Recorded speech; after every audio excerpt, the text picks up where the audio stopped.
Live, Laugh, Larceny discusses true petty crimes that may be disturbing to some. Or could be easy listening to all you psychopaths out there. All stories are based on actual events, but details may vary. Listener discretion is not advised.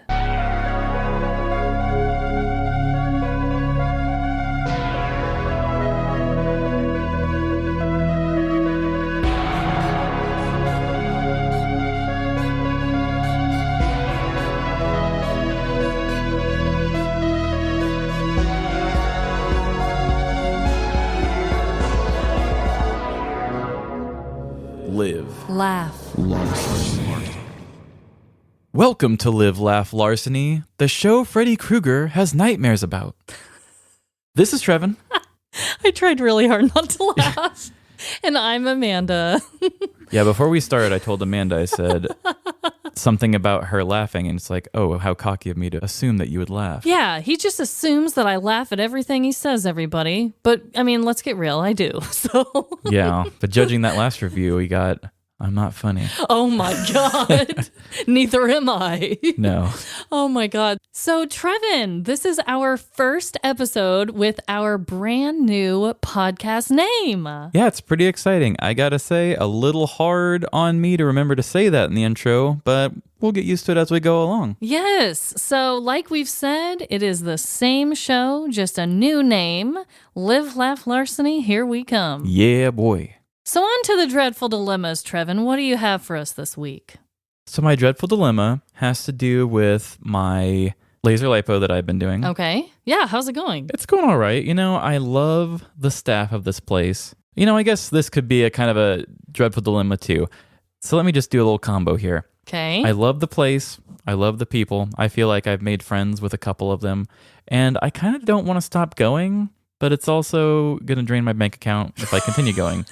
Right. So that is hard. But I was going to say, so when you do this laser lipo thing, the lasers are on you for about 8 minutes each side, and it opens up the cell. And then so to help shake the nastiness out of your fat cells, you get on this thing, it's a shaker machine. Oh, I think you mentioned that to me. Okay. Yes. Yeah, so you stand on a platform, and then there's like a vibration dial, and then there's also a movement dial that makes it go like up and down on left and right side. So wow. Afterwards, you literally have to do it for 10 minutes.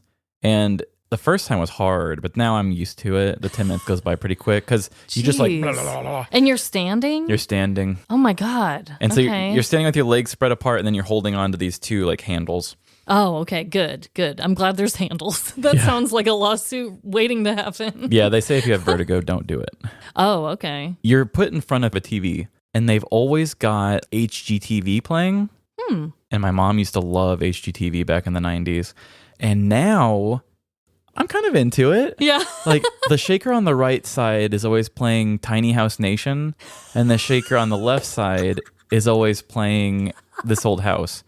And I am not a fan of This Old House. I don't care about This Old House. Yeah, it's an old house. Yeah, but I love Tiny House Nation. So is it just about tiny houses, like the really, really small ones? Is that what it's about? Okay. So pretty much it's just like, and it's weird to me too, because I always remember when I was a kid, I was like, oh, these old people are just looking at houses. Now they're like people that are our age. Right. And they want to get houses, and it makes me feel weird about it. And it's always like these very attractive young couples, and they're like, oh, we have like this big apartment, but wouldn't it be cooler if we lived in a living room instead? And so they go up and they meet with the two guys, and they're like, we want the perfect living room. We want this and this and this. And it's so funny because it's like, I want to live in a tiny area, but I want a million things in it. Wow. And so the guys like rack their heads, and they're just like, how do we give them everything they want? They're asking for something that's unrealistic, but we're going to give it to them. Like one of them is like a girl wants a full-size treadmill in their house. And like, you realize that you have no space. Yeah, they're like, this is a tiny house, bruh. So the guy invents something to where he can like make a treadmill come out of the floor, and then when you're done, you can put it back in the floor and stuff like that. What? So it's really cool, the things that they come up with. Oh, wow. So I really do enjoy watching it, and they just do kind of interesting things. But yeah, I kind of look forward to it now every time I go, and I'm like, well, what kind of crazy tiny house thing are they going to do today? Yeah. One was a guy that wanted to put a tiny house on the side of a mountain, And then they built like a custom thing on the side that would hold his like the big glider thing. And so right off of the house, he could grab his glider and jump off the side of the mountain and just go flying. These are mostly rich people who want to customize the master tiny house. Holy shit. Rich people and like superheroes, apparently. Yeah. Who just glides off mountains on a daily? This guy does. Wow. But they have Tiny House Nation, and there's another one where it's like a realtor show, and they're just going and looking at tiny houses to buy. Okay, I think I've seen something more like that. That one is so funny because they walk in and they're like, oh, look at this kitchen. Look at this cute little oven. And the realtor goes, would you like to see the dining room? And they go, sure. And then she just turns around and goes, okay, here it is. And nobody else sees how funny that is but me. Everybody else is like, this is nice. A table.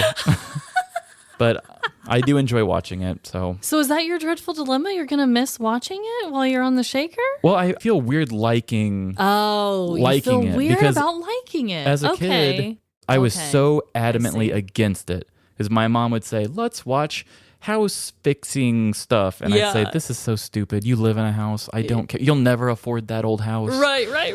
And now I see this and think, I mean, Emily and I are too big of personality people to have a tiny house.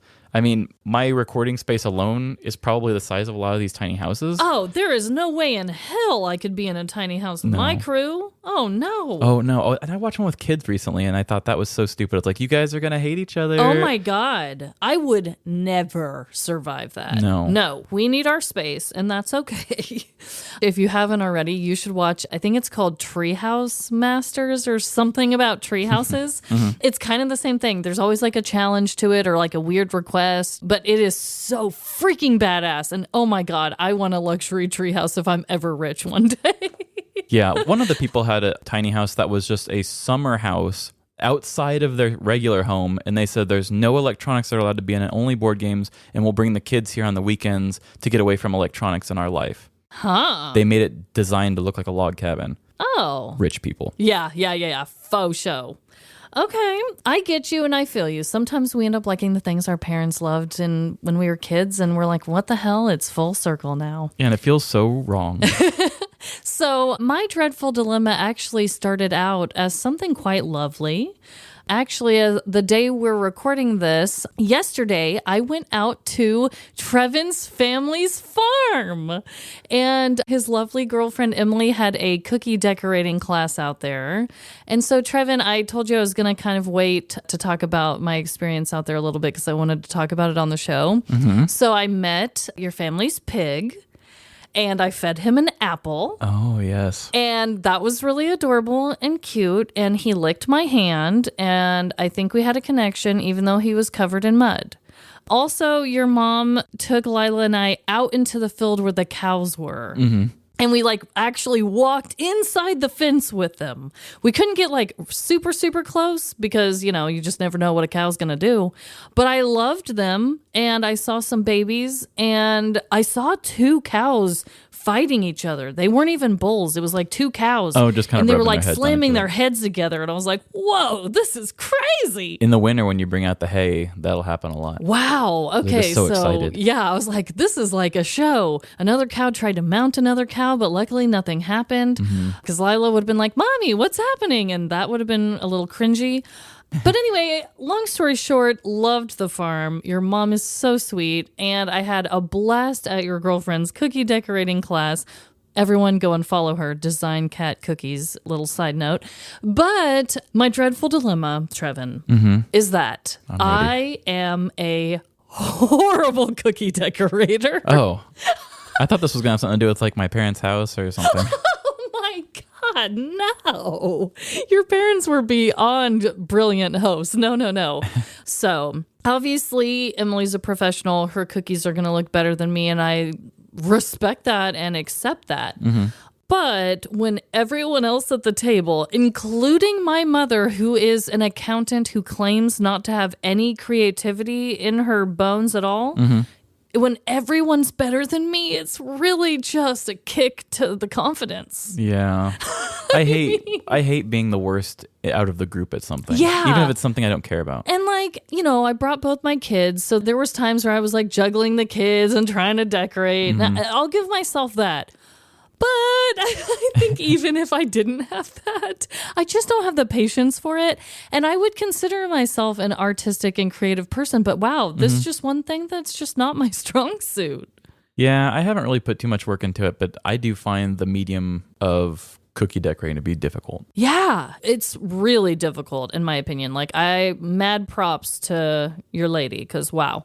But it was interesting because I felt like all of your family members and like just everyone who was there was like a natural at it. I don't know. It was bizarre, but everyone's cookies were so cute. I think on social media, I need to put like my cookies that I decorated next to like Emily's cookies or something just to show people what happened. Yeah, Emily always says that people who are good with cookies are more crafty than artsy. And so she feels, and like my mom would say that she's not very artsy, but my mom is very crafty. But you know what? I'm a scrapbooker though. And I also Did saw... she show you the scrapbooking room? Yes, I saw your mom's scrapbooking room finally. I know you've told me about it and I was like, whoa, she has a whole room. And she was giving me this really uplifting speech, which was so nice. She was like, one day you'll have a scrapbooking room too. And I was like, God, I love you. Yeah, she's pretty encouraging with that kind of stuff.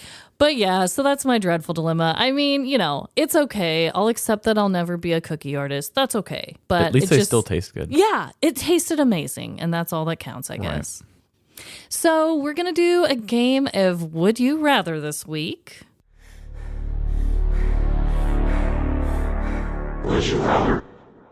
So, Trevin, I have a spooky Would You Rather. Oh. I always try to keep mine kind of creepy, but this one, I don't know if I'm just excited for fall already. I'm over the summer heat. Ugh, I am. But yeah, this is a little spookier. Okay, Trevin, would you rather live your whole life in a haunted house or spend the rest of your afterlife as a ghost that haunts someone else's house? This is very fun. I think I would go with the ghost one. I knew you were going to pick that. Okay, do tell. Why? Because that way I know there's an afterlife. Oh my God. I seriously, when I was coming up with this question, I was like, which one would I pick? And which one do I think Trevin's going to pick? And I immediately was like, oh, hell, he's going to be the ghost because he's going to be like, at least I know where I'll be after I die. Yeah, that's exactly it. It's like you can take your chips and go, or you can take a gamble to get more. And it's like, listen, you could tell me that I have a mansion in the sky waiting for me. Maybe. Maybe. Or I can just cash my chips and be a ghost. And for sure be a ghost. I'll just be a ghost. Hopefully the people I haunt watch good TV. I was going to say, would you have a specific person in mind you'd like to haunt, or would you just take whoever? Oh, I guess I didn't think about that. I know. Like, would you want to haunt whoever lived in this house after you? Or would you really care who you haunted? I don't know. I guess it depends. Like, I'd want to haunt somebody with a mansion. At least then that would be more fun. I could have more space to myself, stretch my ghost legs. So I think I would pick, I'd rather be in a haunted house because, you know what? I know that if I'm in this haunted house, and I guess I did put in the condition that it'd be for the rest of your life, so that would really suck. Like, don't get me wrong, that'd be creepy. Depending on how bad and evil the ghost is, it would suck, and it'd be annoying in the least. But I don't know. I feel like having the hope that my afterlife, I wouldn't be chained to a house still, you know, that I would be free somewhere, or I'd be reincarnated or something. See, you and I have such different views on the afterlife. But yeah, I just wish, I don't know, I'd rather, I guess, be stuck with a ghost alive than be stuck as one in the afterlife. I don't know. I get it. I mean, you could also probably find a way to capitalize it too. If you could prove it and record it and stuff, yeah, your life may be hell, but you could maybe make some sweet internet bucks live streaming your creepy life. Yeah, I'm sure there'd be pros and cons. I did live in a house that I think, and my dad also thinks, which he's like a huge skeptic, but we both think our house was haunted. And, you know, that ghost wasn't too invasive or too creepy, just a little bit. I'd say just a tad on the creepy side. Okay. Just a little creep. And I survived that. So I don't know. I guess I'm just feeling optimistic about it. You meet one, you haven't met them all. I tell you that. That's true. Okay. So I have a would you rather for you. Okay. Mine is more just gross. Oh, okay. Yeah, we usually do something creepy, crimey, ghosty, or grossy, something like that. Anyway. Grossy. I'm here for it. Would you rather go a month without showering or a very busy day wearing someone else's dirty underwear? Oh, my. And I'll say, I didn't steal this from anywhere. I came up with this on my own. Oh, good job, Trevin. Thank you. Wow. You know, man, a month, though? Damn, that's a decent amount of time. Yeah. But a busy day in someone else's dirty undies? Yeah. Oh, God. You know, I might have to go the month. I don't know. I think it would really creep me out to wear someone's dirty underwear. And also, like, okay, maybe you can't shower, but like, can you do the whole new mom type of shower where you just grab a baby wipe and dust yourself off? I don't know if that's in the stipulations. I think in this situation, you would at least want to be able to give your bits a little bit of a fresher. Right. We don't want you to be hurting, you know. I know. But I don't know. That's a really long time. That's a tough one. Yeah, I wouldn't want to leave the house after a while, but I don't really get out much. It'd mainly just be like you that would see me and smell me, I guess. Yeah. I'd be like, hey, dude. well, luckily, so the mics don't bleed into each other. We have to keep a distance, so it may not be too bad. I'd be like, just don't come near me, okay? Yeah, I'll throw that chair away when you leave. What would you choose? I think I'd go with the month because to me, just wearing someone else's dirty underwear with their own, you know, sweat and juices.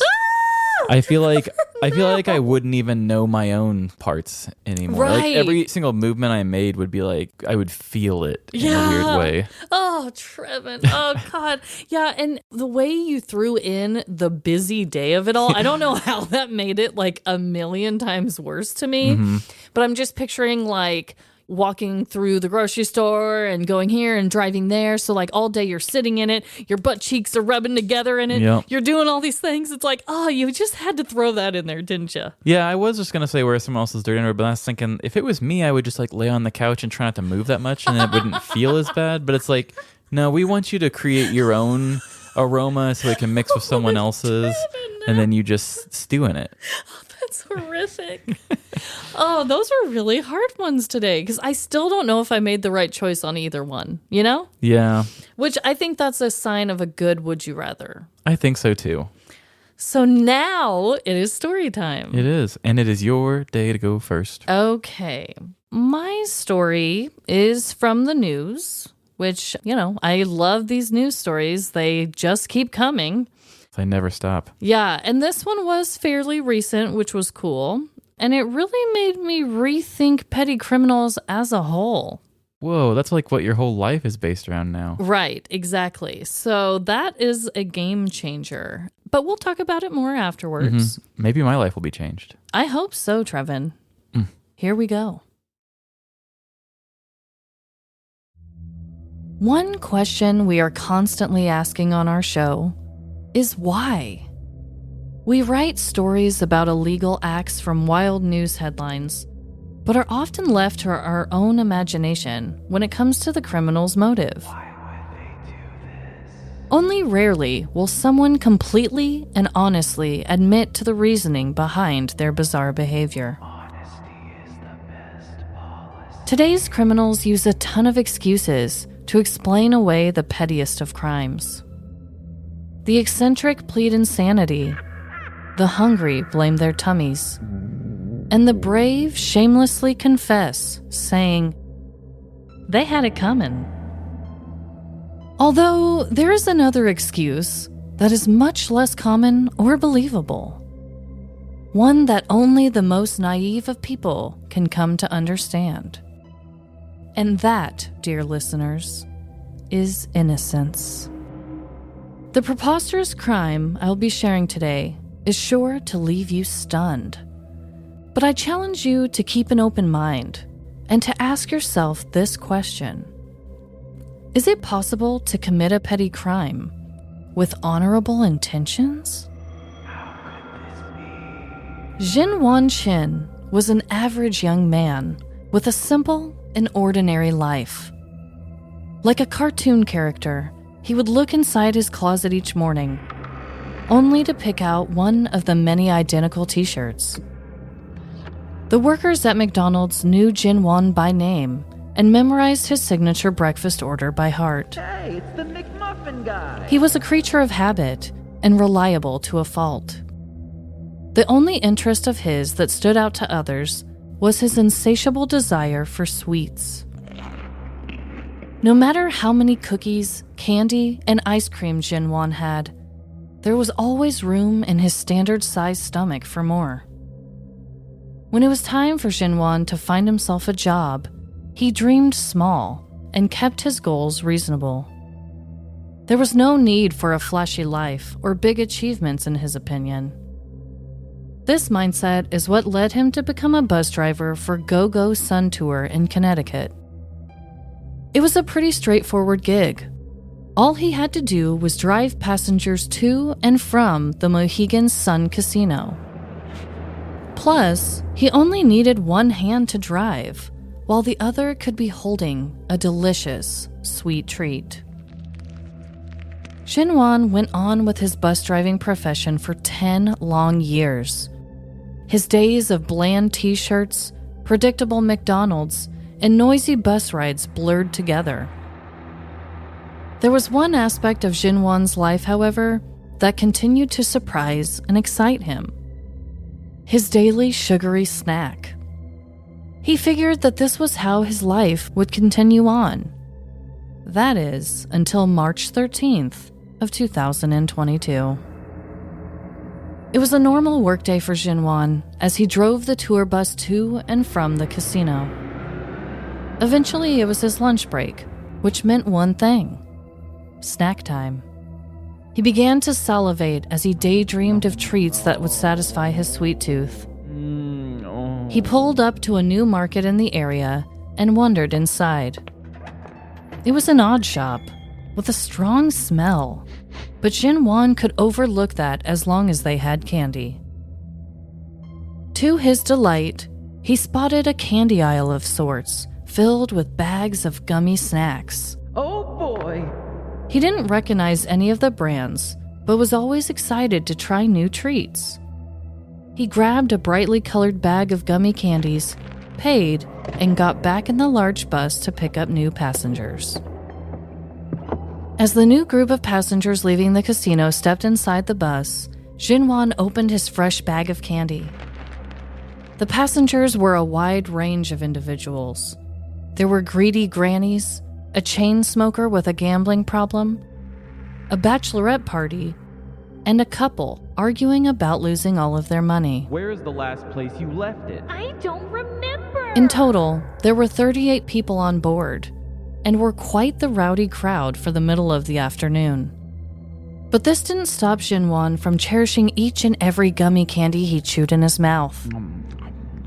After he had eaten about half of the bag, Jinwon began to feel funny.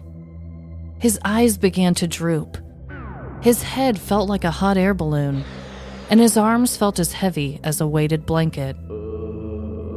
He quickly realized that he shouldn't be driving a bus full of people on a highway and pulled over. Almost as soon as the bus came to a stop, Jinwon's head dropped and he fell into a deep, deep sleep. All at once, the passengers took their turns screaming towards the front of the bus. First with concern, Are you okay? and then outrage. Why don't I like you anyway? The arguing couple found common ground with their anger towards the bus driver and made amends. I'm bad with money, but he's bad at driving. The chain smoker lit up, the grannies began hitting Jinwon with their purses, and the bachelorette party was a mixed bag of sobbing and disorderly conduct. What is happening? It was pure madness. Eventually, the drunken bride-to-be called the police, as Jinwon remained asleep at the wheel. Once the emergency responders arrived on scene, Jinwon was taken by the paramedics, while evidence and statements were taken by the police. That is when one officer yelled to his superior, "Hey, Chief, I think I found something." There, In his hand was Jinwan's half-eaten bag of gummy candy. But this wasn't any ordinary bag of gummies. Oh no. On the front of the bag, it read, Smokies Edibles, Cannabis-Infused Fruit Chews. In the end, Jinwan Chen repeatedly claimed innocence, regardless of the high amounts of THC found in his system. He was quoted through a Chinese interpreter saying, "I didn't know it was marijuana. I didn't know." The manager of Go-Go Sun Tour defended his employee, stating that Jinwan had been a bus driver for 10 years and had an exemplary record. He was quoted by saying, "He picked up a bag of candy at a local market here and didn't know it had marijuana in it. He doesn't drink, he doesn't smoke, but he has a sweet tooth and likes candy. This would have never happened a couple years ago, but now there's marijuana everywhere here." Regardless of Jinwan's claimed innocence, he was charged with 38 counts of reckless endangerment. Because this case is so recent, I don't know the ending of this story. We will all have to wait until the next court date, which is set for August 25th, 2022. Even the most ordinary of individuals can become a petty criminal. Just one wrong snack can lead anyone down a path of illegal activity. So remain diligent and read the labels on your favorite treats, or you too may find yourself with more issues than just tooth cavities. So did he actually purchase it from a market, or did he go to a dispensary? So, and I actually put a note about this at the end because I looked up Connecticut's laws on marijuana because I was like, wait a minute. You're just telling me he went in a random store and got this all confused? So I really couldn't figure out, do they have dispensaries? Do they have marijuana products in regular stores? I couldn't find that out. But it is definitely completely legal in Connecticut. And I think it's legal for recreational, medical. I think it's legal for both from what I read.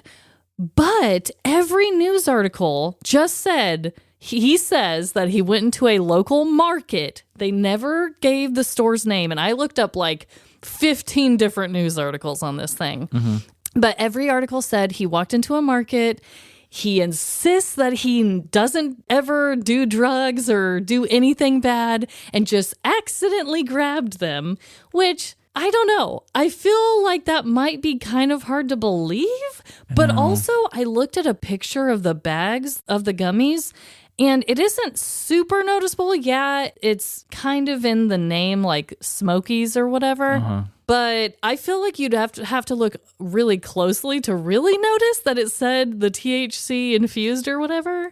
So I don't know, man. But every article said it was a local market.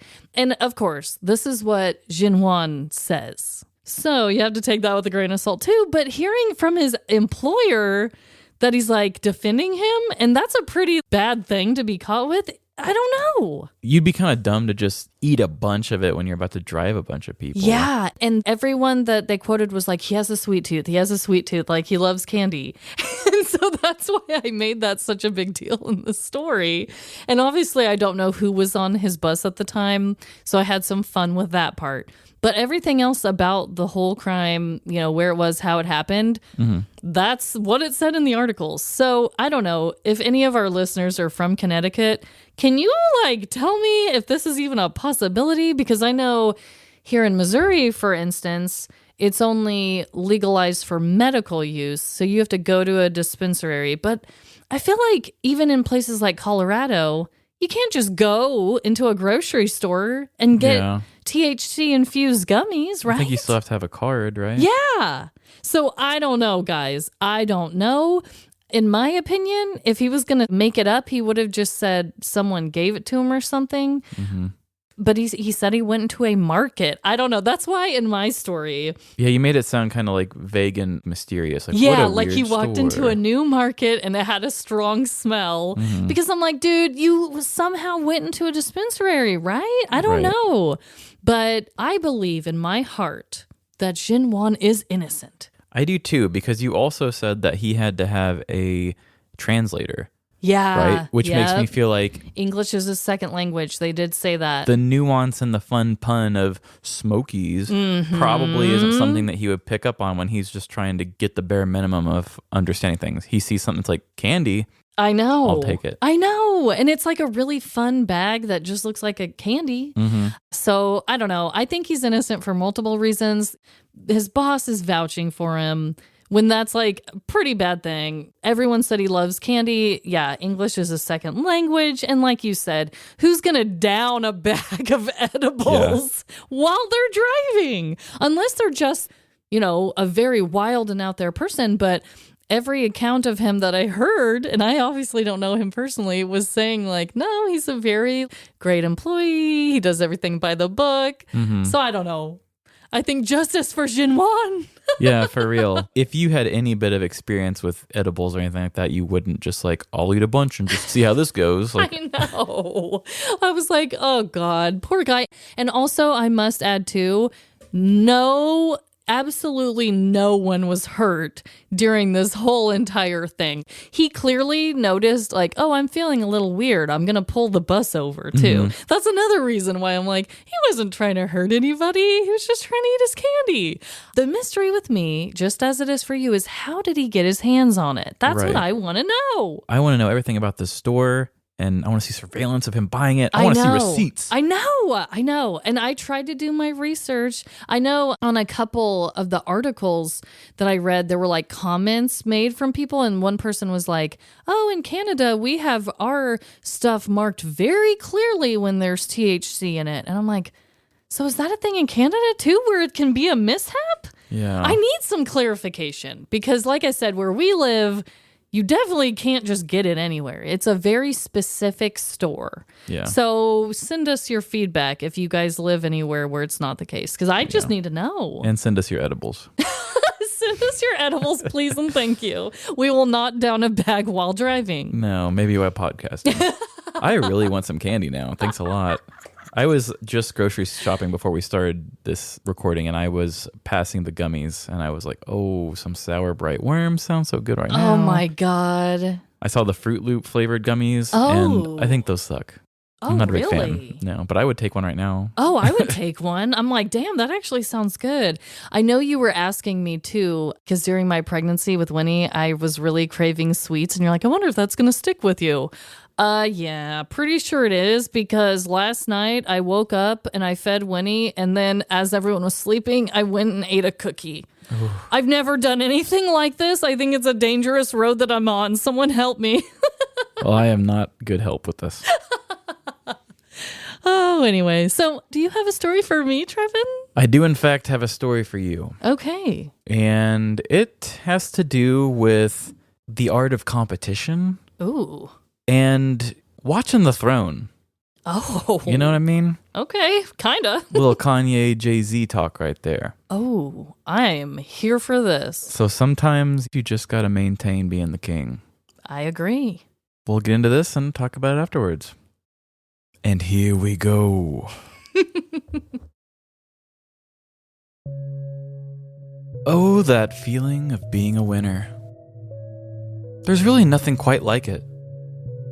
Whether it be a contest to guess the weight of a soon-to-be born baby, or a simple night of board games amongst friends, it feels good to know that you defeated your competition. Suck on that, you bunch of losers. Sure, you can say that it's all for fun, but you cannot deny the dopamine rush that comes along with having someone name you the victor. In that moment, you imagine every person you've ever known hoisting you up on their shoulders, while anyone who dared challenge you is left weeping in the dirt like the scum they are. I should have never messed with the best. Even if it's something purely out of luck, for that moment, you are better than literally everyone. The feeling can become an addiction, and like most addictions, it can really lead you down some rough paths. It's not hard to lose yourself when you get caught up in the lifestyle of being a winner. Soon, people will not even want to hang out with you anymore. and fear that you may turn something as simple as eating your dinner into a game for you to win. You call that a happy plate, bitch? In my life, I haven't really considered myself to be much of a winner. But there is one particular time where I was unstoppable. At the age of 15, I was a Guitar Hero legend. What had started as a simple game to play with friends turned into a chance for me to wipe the floor with everyone I knew. If I even heard rumblings of someone recently getting the original game, I had to make sure that they knew they weren't shit compared to me. In no time, all of my classmates were dressed in battle wounds from waging war against the rock god that I was. Just a high school full of victims, all falling from my skills with the 5-button controller. I didn't even need a summer job that year, as I would go to local Guitar Hero competitions and take home first prize. Cash prizes, inflatable guitars, and a keychain lined my trophy case. I remember one particular time where I was beating a kid in the final round so bad that while everyone was watching, he stopped playing and just decided to dance to Sweet Child of Mine. He didn't stand a chance. But as time went on, Guitar Hero evolved into the full band setup, and the need for competitions went away. People were more set on cooperating and creating music as a team than to see who is better than who. Thus ended my reign of power. I had dreams of retiring off of Guitar Hero. Today's story will follow a different kind of winner. A man with more trophies than I can even count, and will show just how far a winner will go to keep on winning. Our story follows Robbie Rose, the self-proclaimed best bass fisherman in Texas. Around his time on the water, he also ran his own business and has a family. But let's face it, those accomplishments played second fiddle to the power he feels when he has a pole in his hands. The year was 2009, and Robbie was just finishing up his turn on the year's Lake Ray Hubbard bass catching tournament. "Oh, that's a big one," Robbie said to himself. "Women are going to gasp when they see the size of what I'm packing." Looking at the cooler on his boat, Robbie couldn't help but feel a strong sense of pride. Swimming around in his 20-gallon tank was a bass that must have been close to 9 pounds. It wasn't the biggest he'd ever caught, but with his 10 years experience in the competitive bass fishing circuit, he had certainly won with smaller. And let's face it, even if it was small, he would probably still talk up its size. It's so big. Robbie was a natural-born winner. Nothing ever got in his way of winning, and he made sure of it. Not only that, but he lived and breathed the life of fishing. You would always see him wearing a Bass Pro Shop shirt and a hat with fishing hooks on it. If you didn't know Robbie was the best fisherman around, then you must not have been looking at Robbie. This was Robbie's identity. His children's soccer medals were stored away in the shed to make room for his fishing trophies, and there were more framed photos of him holding fish on his walls than of his own family. His entire camera roll on his phone looked like a collection of male Tinder profiles with all of the fish selfies. But let's be honest, you'd swipe right on Robbie. He was a winner. With his large sea beast stored away in the container, it was time to return back to the judges and collect his easy reward. "It's like shooting fish in a barrel," Robbie said out loud as he headed back to shore.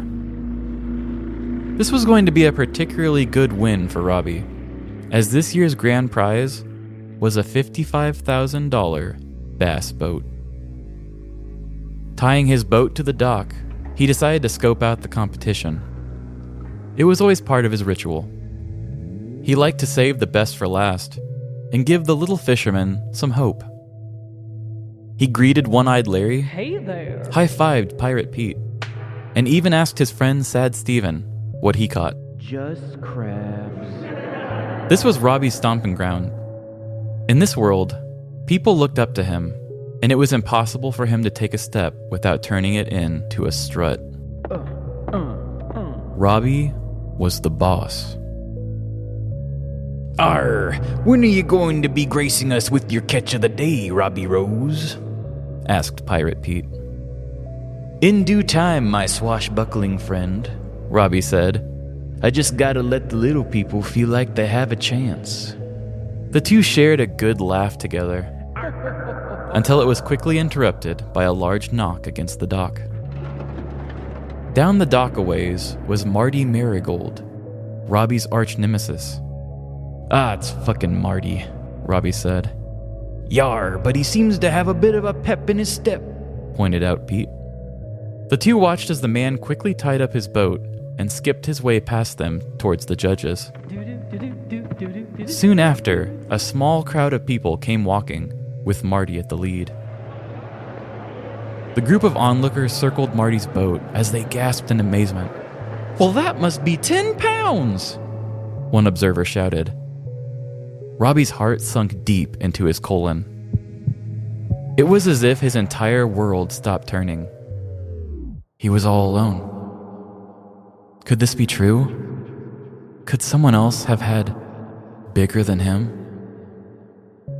Not today, said Robbie, as he quickly snuck back to his boat. Lifting up the lid of his cooler, Robbie wanted to call his fish every name in the book for being too small. But he knew it wasn't the fish's fault. After tagging his bass, he reached into his pocket and pulled out his lucky 1-pound weight that he always has on him. Before tossing his fish into the tank, he opened up the mouth of the slightly smaller fish and shoved the weight down its throat. Now you feel like a winner, Robbie said, as he tossed the fish into the tank. He then went to the polygraph area to answer a few questions to ensure he didn't cheat. With Robbie off to the polygraph station, Marty and his newfound group of fans approached the tank of competition fish. Almost in an odd ritual of sorts, the people watched as Marty showed off his large fish and plopped it in with the others. There goes a big winner, one spectator said to their child, lifting them up onto their shoulders to see the prize-winning fish. With the crowd watching the oversized specimen make friends with his fellow prisoners in the tank, one child's voice rose above the rest of the voices. What's wrong with that fish? Is it dead? Everyone's eyes panned down to see Randy's fish stuck to the bottom of the tank and struggling to move freely. It appears to be weighed down, one of the judges pointed out. The group's tone changed from reactions of awe to murmurs of disdain.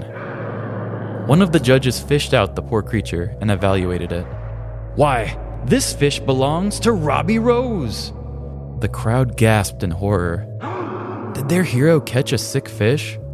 Or was something more sinister afoot? Inspecting the fish further, the judge cried out, And there seems to be a small budge in its belly. We will have to cut it open to look. Something smells fishy. At this point, the group of bystanders had enough. In a short amount of time, they had experienced every emotion in the book. Over fish. In unison, a cacophony of blade sounds erupted as all of the viewers pulled out their fish knives. Together, they all began to chant, "Cut it out! Cut it out!" As the judge laid the bass down on its side, the area began to close in on the fish. As the judge held it down and put the blade to him. "Wait!" a voice cried over the bloodthirsty army. The crowd parted, making a clear path from the shouter to the judge, revealing his identity. There stood Robbie, looking ashamed, but also enraged. "Let me do it," Robbie said, as he took the fish from the judge. With a few squishy squeezes of the slimy fish, out popped the 1 pound weight. Robbie then picked up the bass and returned it to the water, unharmed. In October of 2009, veteran fisherman Robbie Rose was caught with a 1 pound weight in his competition fish. With a $55,000 boat on the line, Robbie was brought up on charges for the attempted theft of a boat of that value. The fish had given itself away by sinking to the bottom of the tank. With a weight 1/10 the weight of the entire fish, it could no longer swim. As the judges attempted to cut the fish open, Robbie saved the fish by performing a regurgitation of the weight, allowing it to keep its life and go free.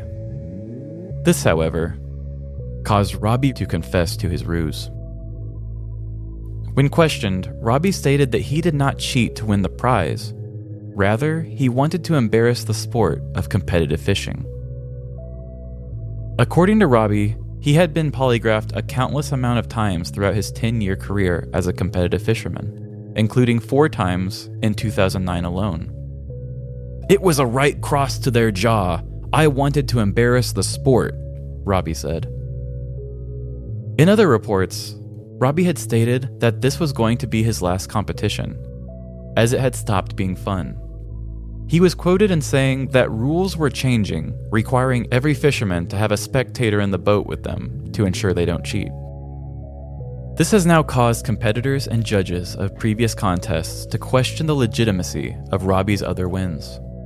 And one can't help but speculate that the tournaments became less fun just because Robbie was going to have less freedom with how he wins. Robbie Rose eventually pled guilty to the felony in court. He was sentenced to 15 days in jail, a $3,000 fine, 5 years probation, and a loss of his fishing license during the duration of his probation. Winning can be a great feeling, but if you're not careful, it can consume you. Just because you've won once does not make you a winner. Don't let one accomplishment give you a false identity that you feel you must maintain. Maybe you just got lucky. Maybe the stars aligned in your favor. Either way, that kind of positivity can lead you down the wrong path. So be like me and stand proudly as a loser. Let no achievement give you false hope of your abilities. Even if you do win a competition, let your lack of ego find ways to tell yourself that it was a fluke, so that you never get a big head. After all, it's lonely at the top, so lose all hope and stay where you've got good company. Wow. I learned so much during this story. First off, they are polygraphed? That's how serious this is? I learned that too. I had no idea. That is insane to me. Yeah, I saw your head snap back. Like, I said it once and I think you just thought I was making that up. And then when I don't know what I thought. Yeah, you said it again and I was just like, okay, wait a minute. There's like a polygraph tent for real? Yeah, something like that. They polygraph the crap. winners or whatever. Because before the rule changes, they were free to just go out and bring back what they do in the day. Like, it's not like they shoot a gun and say you have 30 minutes to go out and bring me a fish. Like, you've got like all day. Oh. And so, and I guess what I was reading is one way that people cheat is, okay, some people will do the weight thing, but they usually don't do one solid weight. It's usually like multiple little weights. Somehow that doesn't make a bulge in their belly so people can't notice it. Okay. But the other popular thing is what people do is they go catch a big ass fish days before or something, and then they like put it in a cage or they tie like a stick to it somewhere in the water and they go back and find it later and then they bring it out. Oh my God. So they have to polygraph the people to be like, did you fairly catch this fish today? Wow. I guess there can be corruption within the community if they have someone watching them. But I feel like that should have been the thing they did instead of like, they have to waste time and resources and you have to have a person that is trained to read polygraphs and all these things. That is just so funny to me. Yeah, it's like, wow, you guys take your competition very seriously with the polygraph. I mean, when you're giving away a $55,000 That's boat, true. That's true. I mean, you want that insurance to make sure it's legit. And it's funny to me that there's actual legal things. I guess I'm just like, okay, fish competitions, but I'm sure like people obviously take this very seriously. But when you're saying polygraphs and like charges for this, I'm like, really? Yeah, and that's what I thought was kind of weird too, is cheating to win a competition's one thing, and I'll still do a story about a cheating competition. We did the chili one, but it really became a stronger felony because winning the competition would have meant illegally acquiring a $55,000 boat, which then, and I think that's a weird gray area because, like, do I think of that as him trying to steal a boat? I guess I kind of do. I guess. But I also don't. Yeah, I don't know. It all seems so silly to me, but I guess when you are talking $55,000 boat, okay, yeah, that's a pretty big deal. I don't know. I didn't know about the polygraph. I also didn't know that you were so good at Guitar Hero. Oh, yeah. And you were in competitions for that? Yep. Wow. Okay. It's a day of learning today, I guess. I was definitely into GarageBand, but I guess that game kind of killed your... You mean Rock Band? Oh, is that what... Yeah. Rock Band, not GarageBand. That's what we record on sometimes. But yeah, I guess that's the game that kind of killed your thunder, so I'm sorry about liking it. Rock Band came out, and then Guitar Hero was like, oh, we'll go against this. And then Guitar Hero came out with World Tour, which was like the higher quality version of Rock Band. Okay. And then, then people were just like, let's jam together instead of fighting each other and music. And I was like, no. You're like, no, I want to destroy you, not jam with you. Yeah. I mean, I did have a regular Guitar Hero Rock Band crew for a while that we did jam together, but that was for a while. And then it just stopped being as much fun because there were no more competitiveness. Damn, that's crazy. Wow. So this was a professional, apparently $55,000 boat, but it was a professional competition. And where did you say it was? I believe it was a very professional thing. I mean, $55,000 tells me it's pretty high dollar. Yeah. It was in Texas. It was the Lake Ray Hubbard Bass Catching Tournament. I don't really know how that kind of stuff works. I don't think there's like I think there is like an NFL for fishing. Yeah. But I think you can qualify and anybody could really do it. Wow. To a certain extent. I don't really know how that works. But when I tried to look up the actual event, because like when you did your chili one, you had that super long name cook-off, and it was like an annual thing. Yeah. And I was just trying to find information on the Lake Ray Hubbard tournament, and it doesn't seem like it's like an annual thing. It was just like, oh, we're having a tournament at Lake Ray Hubbard. Okay. So I don't think it was like it was a hell of a big event here, but I don't think it was like a repeating event. Like it wasn't the Indy 500 right bass fishing or anything. Okay. And then when you say a 1 pound weight, I'm thinking of like the exercise weight, but clearly that would not fit inside of a fish's mouth. I want to know what this weight looks like. Did you ever see a picture? Is it like a long I'm going to heavy guess tube? it was like a little cylinder, but have you ever seen those weights where like when we worked out at that company together, we had those little scales that we would count things. Yeah. And so when they would get those calibrated, they would have a guy come out there and he would bring a perfectly scientific 1 pound weight. Oh. And it was like a little bitty cylinder, and then it had a little nub at the top. That's what you would grab it by.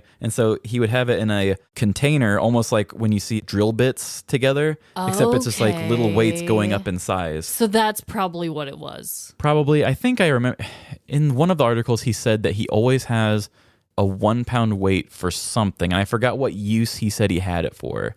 For luck, right? Yeah, I said for luck because I can't remember what it was. But wow. Yeah, so he always said he had it on him for some random use. And he was like, well, I'll just shove it in the fish. Sure you do. Yeah, and that was the thing, is every time they talked to this guy, his reasoning kind of came off weird. Yeah. Oh, I always have a 1 pound weight on me. Does every fisherman carry a 1 pound weight? Well, it just helps me with this one thing I do. Okay, well, I was thinking about quitting anyway. Why? It stopped being fun. Also, after this, people are going to start washing you fish. So it's harder to not cheat? Yeah. That does sound less fun. Like, stop making these weird excuses. I don't know. Yeah, and doesn't that just sound like I'm kind of backed into a corner and don't know what else to say. Yeah. I was just trying to teach you all a lesson. Exactly. I'm just so mad about this. And this was just to show you that I was cheating to show you how easy it is to cheat because you guys are stupid. Yeah, and it's like, dude, you're a part of this. What do you mean we're all stupid? Yeah, which tells me that he was probably really good at BSing his way through things because he probably knew how to beat the polygraph. Yeah, he's like a gaslighter. Yeah. He's like, I'm the smart one because I carry a weight and you guys suck. And it's like, wait, how'd you just turn this around on us? Yeah, we caught you. You all lost and I won. Well, you're going to jail or whatever. You're losing $3,000 because of a fishing game. Wow, what an idiot. Yeah. So I did find a connection, actually. I did not think we were going to have a connection at all until you got to the end. But you said that he had a 10-year career at fishing. I don't know if you made that up or if that was real. That was the fact. Okay. And my guy drove the bus for 10 years. So a decade. Both of them have a decade-long career ending in crime. Wow. I thought you were going to say reasons behind it are different because yours was a guy of innocence and mine was to teach people a lesson, but that's a little far-fetched too. And before you said the 10-year thing, I was like, well, they both had large crowds that were pretty upset with them. Yeah. So that's another one. But as soon as you said the 10-year thing, I was like, damn, that's really weirdly specific in both of our stories. So I think I'll stick with that. Yeah. I wonder if Jinwan lost his job in the long run. I don't know. I wondered that as well. If he's never allowed to drive a bus again. It only quoted his employer saying those good things about him. So, I mean, even if I was on his side, which I am, I think we need justice for Xinhuan t-shirts. Yeah, but, I'm with you on that. But even if you're on his side, I don't know with like the legality of that. He probably got his license, I don't know, revoked. Like, I don't know. It never said that, though. Yeah. It never said that he lost his job. It never said that he couldn't professionally drive anymore. I don't know. It sounded like his boss was really thinking it was just a big misunderstanding, but I don't know. I feel like when you have something like that happen, people probably would be pretty pissed if you let him keep his job. I don't know. Yeah, maybe take time off and then come back like maybe 5 years later you can get a chance at it. I don't know because if you were a truck driver, your DUI amount is like half the amount of a normal person's. If ours is 0.08, you can't have like a 0.04 or something like that. Like they cut it down even more because your job revolves around driving. That's a good point. And they never said like how high the THC, but in every article it said it was a very high amount. I mean, if you're just eating them like candy, literally. Yeah. He's just downing them. And to clarify too, it never said he ate half the bag, but it said that it was really high and that it was opened and he had eaten, quite a few. So I was like, okay, I'm just going to say half the bag. I don't know. But he probably did eat a lot. Yeah. And to pass out from that, I feel like you'd have to eat a lot. It's like my head is heavy. Yeah. But yeah, I don't know if he lost his driving capability, but maybe he should have for at least a little bit. I don't know. But wow, what an episode. So I hope everyone is just having a hell of a time out there this week. And remember, no matter the crime, big or small, in the end, we're all doomed. Doomed and munching on them edibles. Whoop, whoop. Bye. See ya. Hey, thanks for choosing our show over HGTV. We appreciate it. And if you've ever had to go a whole day in someone else's dirty underwear, jump on social media and tell us all about it at Live Laugh Larceny Podcast at Instagram, Facebook, Twitter, anywhere. Have you ever eaten too many edibles while driving a bus? If so, send us your petty crime story at livelaughlarceny@gmail.com or send us a DM. And give us a review opposite of what you would review Amanda's cookie decorating skills. Give us 5 stars wherever you can give good words. Apple Podcast, Good Pods, or Spotify.